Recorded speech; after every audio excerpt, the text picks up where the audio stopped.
Hello and welcome to The Bike Show. This week, this episode, we're going to concentrate on one brand in particular. A brand that has an incredible, illustrious, glorious racing career behind it, but one that is also being punctuated by family troubles, money worries, and the occasional threat of bankruptcy. It is an Italian brand.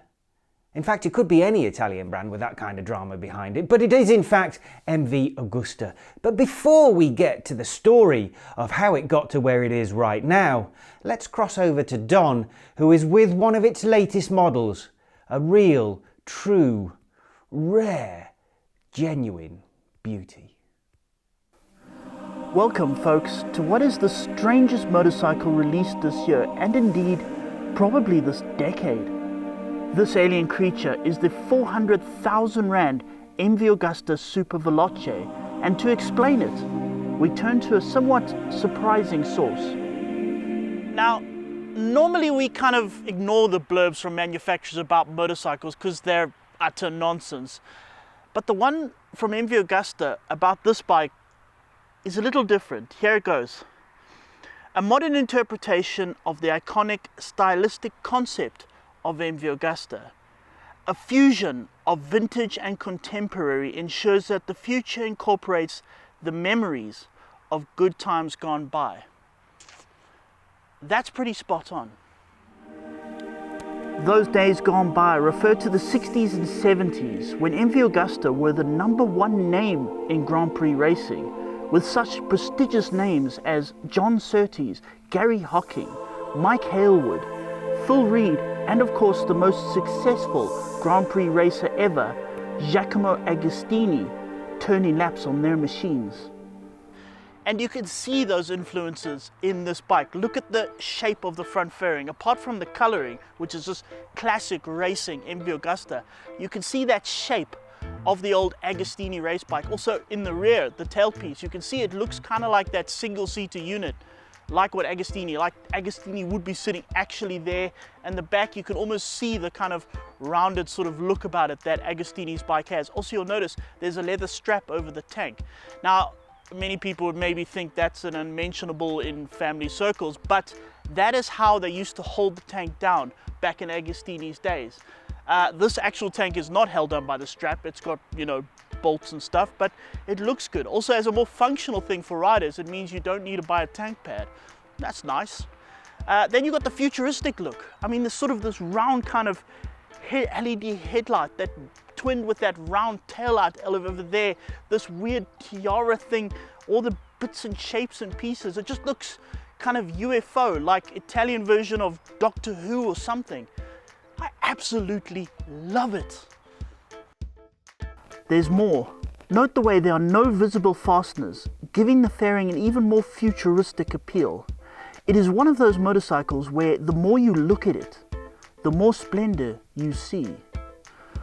With all this glamour, we set our sights on the most glamorous location we could think of, Monaco.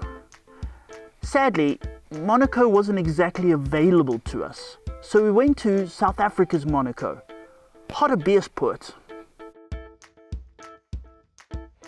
Apart from the fact that it's nowhere near Monaco, and it's nothing like Monaco at all, it's basically Monaco. So there's a few problems while riding through Monaco. It is a super bike, so it's not exactly the first word in luxury comfort. Also, one or two other little things, like riding at low speed like this, it does sound a little bit cement mixer-ish, if I'm honest. Also, other little things like the dash is kind of a bit dark, so you kind of miss a few of the idiot lights. Like I nearly ran out of petrol because I didn't quite see the petrol light coming on. Also, the indicators are hidden by the screen. If I'm sitting sort of normally like this, the two indicators, like the little flashy things, are hidden by the screen, so you don't see it. So although you're on this glamorous MV Augusta, everyone thinks you're a pillock because you're riding around with the indicator on the whole time. But apart from that, I mean, this dash, it's not the most colorful, but it does look very sort of sophisticated, very elegant. I feel all kind of debonair with it. Also, you're reminded of what this bike looks like every time you go past anyone. Every time I've gone past someone walking, everyone looks. And there are a lot of bikes come through this area, and every single time I went past the motor or bike came past, the rider immediately double took, like. And yeah, that makes you feel kind of special, yeah. Also, the specific road through Monaco is quite windy, and it sort of reminds me of, well, makes me think of the Isle of Man, and that's Agostini on his MV.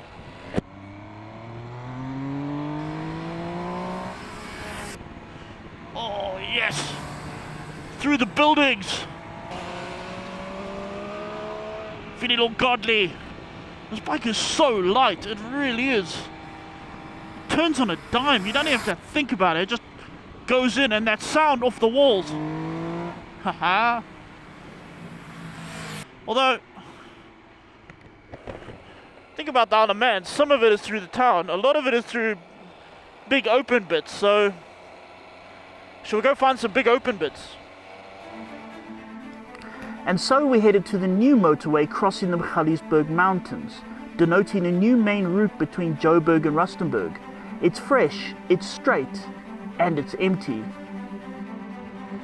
So at low revs, I'm going to be honest, this motor doesn't sound the best. It sounds almost like cement mixery-ish. However, when you open the throttle and get the revs up,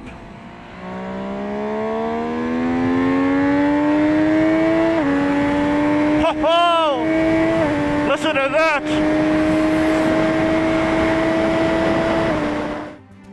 The motor is much the same as that on the F3 800 Superbike, with an inline triple and MV's famous counter-rotating crank, pushing 148 horsepower, with the red line at 13,500 RPM. With a screaming triple comes a screaming triple soundtrack.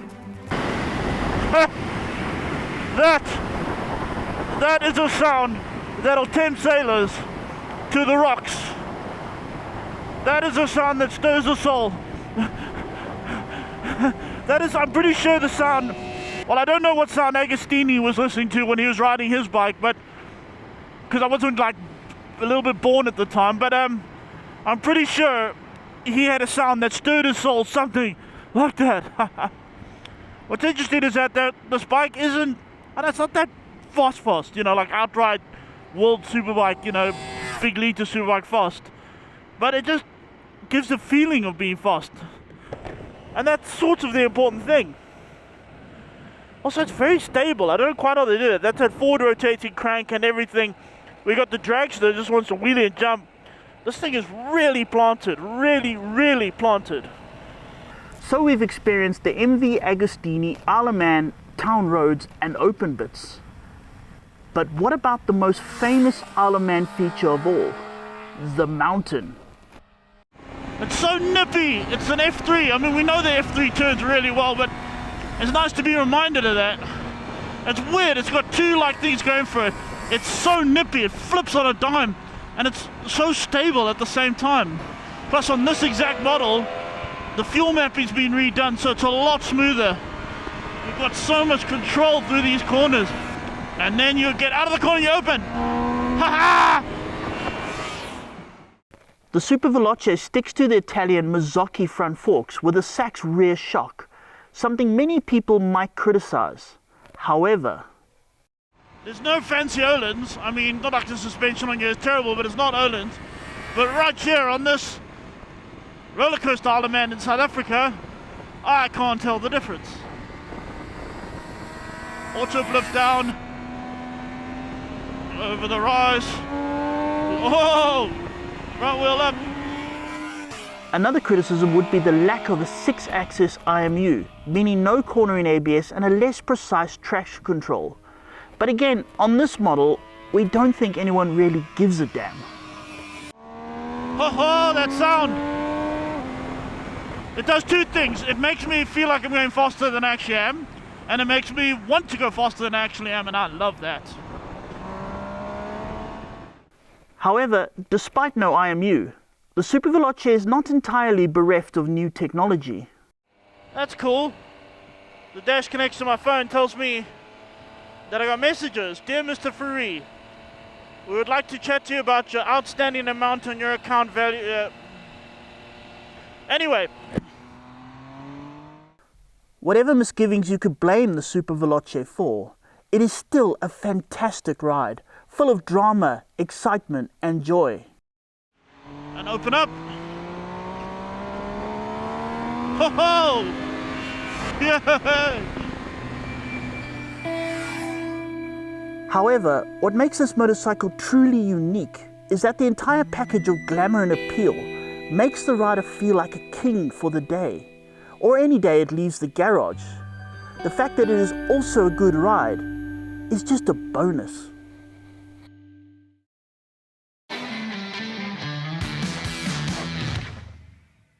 Welcome back.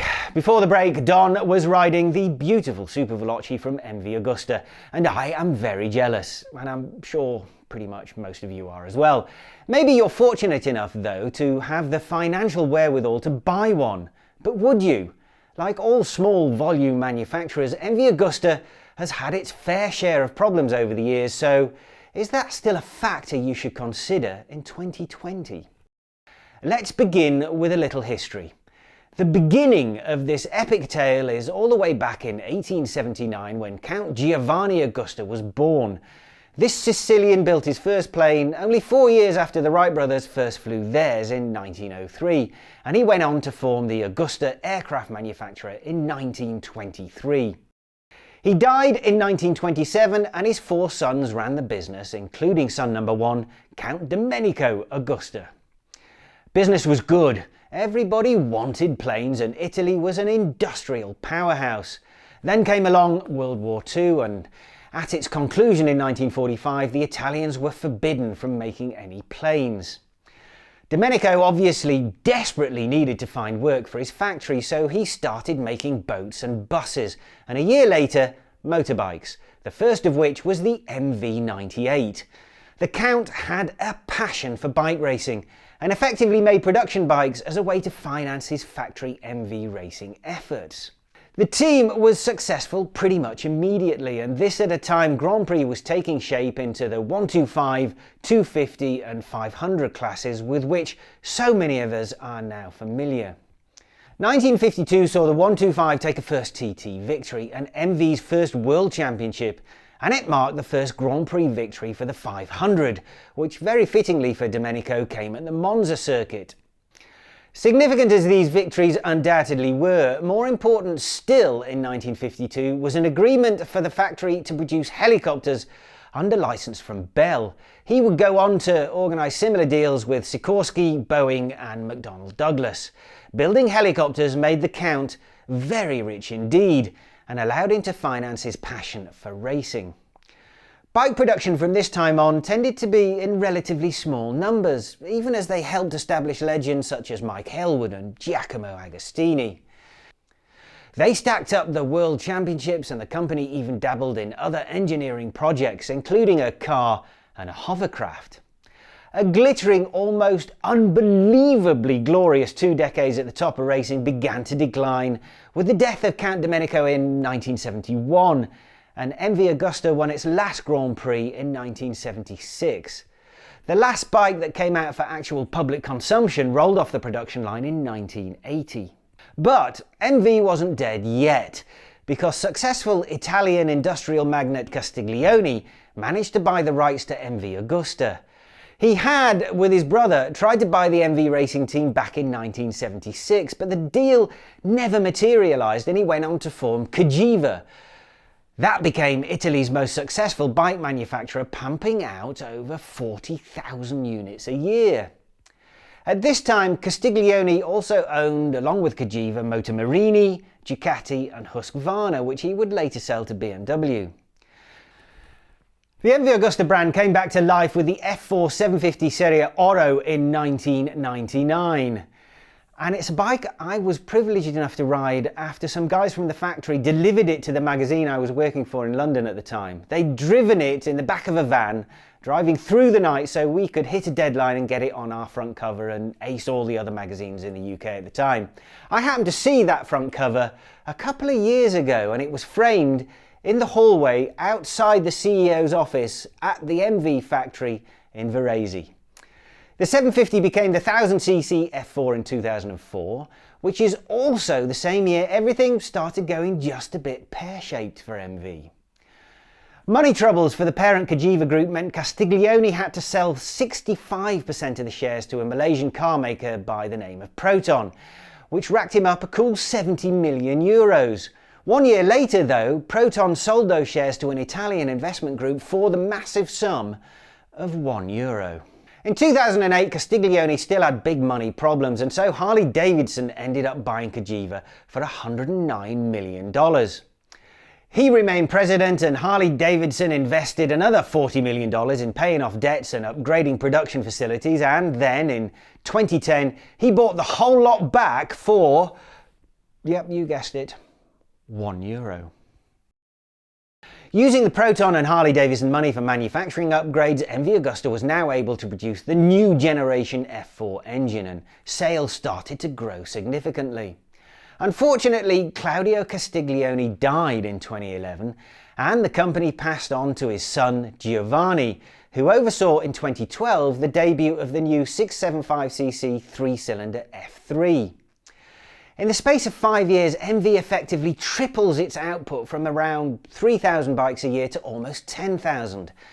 This represented success, of course, but it also presented a few serious problems. Bikes were being dumped onto the market too cheaply in order to keep the sales coming, and production quality was slipping, and spare parts delivery became erratic at best. MV found itself in money troubles once again, and so Mercedes-AMG stepped in, buying the company to a tune of 25% and almost €30 million in 2014, and MV sorted itself a new line of credit in 2015. Things get even more murky at this point. Mercedes appears unwilling to sink any more money into MV and appears to have bailed on the idea of competing with Audi's acquisition of Ducati. Component suppliers now start refusing to deliver product to MV, and in early 2016 the company applies for a form of bankruptcy protection from its creditors via the courts. Under this ruling, which is eventually granted all the way towards the end of 2017, MV Agusta has to sack a couple of hundred employees, reduce its production, halve its R&D investment, and drastically slash its involvement in racing. This only happened because of yet more investment, this time from a Russian fund run by the Sadarov family. Giovanni kept 51% of the company, though 3 years later he is now merely a consultant, and 37-year-old Timur Sadarov is the new CEO. This might, on the face of it, look like another impending disaster in the history of MV Agusta. A Russian investor's family has its son, with no motorcycle experience, appointed to run a world-famous Italian motorcycle manufacturer. But things are actually going rather well. The factory is back producing gorgeous, desirable, high-quality, high-performance bikes. Spares and reliability no longer seem to be an issue, and there is a long-term plan for future growth. The most noticeable change in MV Agusta has perhaps been to the culture of the company itself. It is now upfront and transparent about its goals and the plans for achieving them. Timur Sadarov has proved to be approachable and amenable to examination, not just from his employees and his customers, but also from the likes of me, from the press. After the break, we'll have some words from the man himself.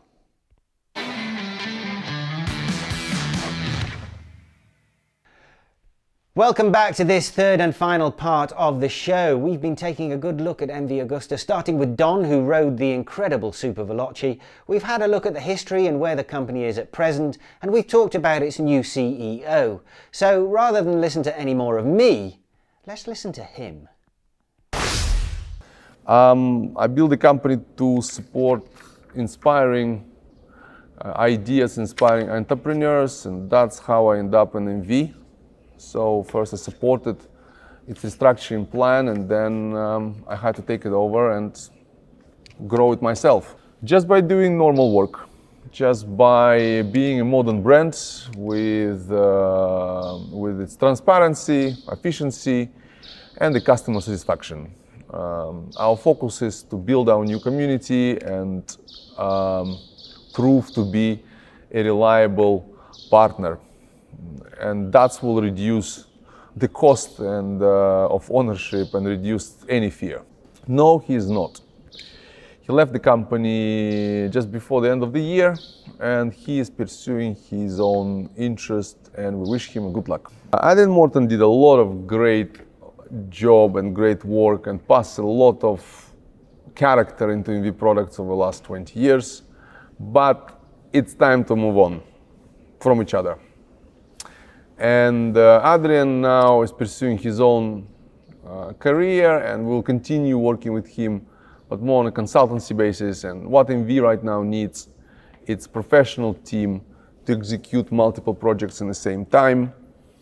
And Giorgio Mazzotti is extremely experienced industrial designer that, with the help of Alexander Valpini and Brian Gillen, will be able to take MV Augusta in the places that it's never been seen before. So have a faith in us. We're still MV Augusta, we're not individuals behind it. Yes, we do. Cagiva will be presented very soon, in about probably a year, and it's going to be a city commuter based product for everyday use, utilitarian, beautiful Italian vehicle. Yes, we're working on one. Unfortunately not. Last supermoto that MV Agusta did almost killed the company. So far this segment of the market is not big enough for us to consider developing product into it. Just to make our customers happy and continue maintaining the highest quality and the conversation with our customers. That's our plans. Good news for MV Agusta then. They look like they're in a stronger position than ever, and that goes for South Africa as well. Fired Up Motorcycles are the importers. They're doing great things with the brand. They will have the full range available for you to peruse very soon. So in order to keep up with what's happening with MV here in South Africa, you need to keep tuned into the bike show. And of course, we will, as always, be back again next week. We hope to see you then.